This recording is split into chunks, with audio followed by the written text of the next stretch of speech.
জানি যে বিগত ফ্যাসিজমের সময়ে এবং এই জুলাই আগস্ট অভ্যুত্থানে যে ফ্যাসিবাদ বিরোধী ঐক্য প্রতিষ্ঠিত হয়েছিল, এবি পার্টি তার অন্যতম ভূমিকা রেখেছে সেখানে। এবি পার্টি নেতৃবৃন্দদের সাথে ব্যক্তিগতভাবে আমার বা আমরা যারা এই আন্দোলনে ছিলাম, আমাদের অনেকেরই একটা পূর্ব পরিচয় ছিল, একটা অনানুষ্ঠানিকভাবেই পরিচয় ছিল। যেই কয়েকটা রাজনৈতিক দল, ফ্যাসিবাদ বিরোধী দল আমাদের বিশ্ববিদ্যালয়গুলোর ছাত্র আন্দোলনগুলোতে ভূমিকা রাখতো নানাভাবে, সামনে থেকে পিছন থেকে প্রত্যক্ষ পরোক্ষভাবে, এবি পার্টি তার মধ্যে অন্যতম। বিভিন্ন সময়েই এবি পার্টির নেতৃবৃন্দ আমাদেরকে সেই সহায়তা দিয়েছেন। আরও অনেক বিভিন্ন রাজনৈতিক দলই আমাদের গত 7-8 বছরে আমাদের বিশ্ববিদ্যালয়ের যে ফ্যাসিবাদ বিরোধী ছাত্র আন্দোলন সেখানে ভূমিকা রেখেছে। তো এবি পার্টিকে সেজন্য আজকের এই আয়োজন থেকে ধন্যবাদ জানাচ্ছি। তো আজকে আমাদের পুরো রাজনৈতিক অঙ্গনেই যে আলোচনা ধরে আগাচ্ছে রাজনীতি, সংস্কার, নির্বাচন এবং তার সাথে আওয়ামী লীগের বিচার, আমরা মনে করি যে কোনোটাই একে অন্যের থেকে বিরোধী নয়, বরং এই তিনটার সমন্বয়ে বাংলাদেশের এই যে পরিবর্তন, গণতান্ত্রিক রূপান্তর, সেটি হওয়া সম্ভব।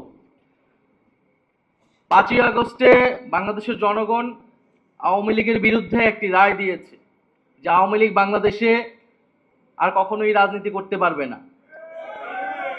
ফলে আমরা যখন বলি জনগণ সিদ্ধান্ত নেবে আওয়ামী লীগের ব্যাপারে, জনগণ সিদ্ধান্ত নিতে পারে দুইটি উপায়, একটি ভোটের মাধ্যমে, একটি রাজপথে তাদের অবস্থান জানান দিয়ে গণ অভ্যুত্থানের মাধ্যমে।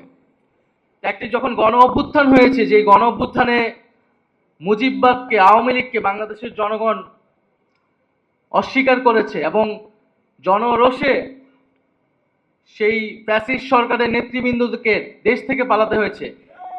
এরপরে আওয়ামী লীগ বাংলাদেশে রাজনীতি করবে কি করবে না এই আলোচনায় আসলে আসতে পারে না। আমরা মনে করি আওয়ামী লীগের সেই নৈতিক ভিত্তি, রাজনৈতিক ভিত্তি হারিয়েছে।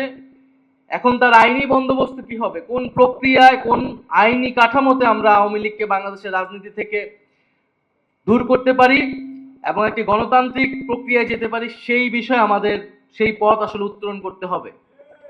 তো সেই জায়গায় আওয়ামী লীগের নিবন্ধন বাতিলটা এই সময় অতি দ্রুত সময় আসলে করা উচিত। বিচার চলাকালীন সময়ে সাংগঠনিক রাজনৈতিক কার্যক্রম নিষিদ্ধ ঘোষণা করতে হবে এবং বিচারের মধ্য দিয়ে আওয়ামী লীগের একটা চূড়ান্ত ফয়সালা হয়তো আমরা পাবো। দ্বিতীয়ত, সংস্কারের কথা সকল রাজনৈতিক দলগুলোই বলছে।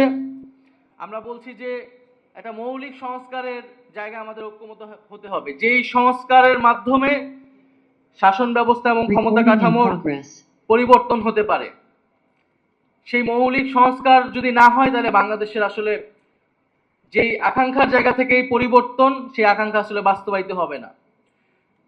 তৃতীয়, নির্বাচন খুবই গুরুত্বপূর্ণ এবং নির্বাচন মানে হচ্ছে ক্ষমতা হস্তান্তরের প্রক্রিয়া এবং এই প্রক্রিয়া নিয়েই বাংলাদেশের সবসময় যে রাজনৈতিক দ্বন্দ্ব তৈরি হয়েছে এবং এই শান্তিপূর্ণ ক্ষমতা হস্তান্তরের জন্য আসলে প্রাতিষ্ঠানিক নিয়মের বাইরেও প্রয়োজন রাজনৈতিক দলগুলোর সদিচ্ছা, রাজনৈতিক সংস্কৃতির পরিবর্তন, রাজনৈতিক দলগুলোর মধ্যে নিজেদের মধ্যে সেই আস্থা এবং বিশ্বাসের জায়গা অর্জন করা। সেই আস্থা ও বিশ্বাসের জায়গা যদি অর্জন না হয়, তাহলে শান্তিপূর্ণ ক্ষমতা হস্তান্তরের যেই সংস্কৃতি, সেটি বাংলাদেশে আমরা চালু করতে পারবো না। আমরা আশা করব যে এবারে গণ অভ্যুত্থানের মধ্য দিয়ে যে জাতীয় ঐক্যমত এবং জনগণের আকাঙ্ক্ষা তৈরি হয়েছে, সেই আকাঙ্ক্ষার প্রতি সবাই শ্রদ্ধাশীল থেকে আমরা বাংলাদেশে শান্তিপূর্ণভাবে ক্ষমতা হস্তান্তরের একটি সাংবিধানিক প্রক্রিয়া এবং একটি রাজনৈতিক সংস্কৃতি তৈরি করতে পারবো। আজকে এবি পার্টির 5ম প্রতিষ্ঠা বার্ষিকী উপলক্ষে আবারও শুভেচ্ছা এবং আমাকে আমন্ত্রণ জানানোর জন্য ধন্যবাদ জানাচ্ছি। আসসালামু আলাইকুম।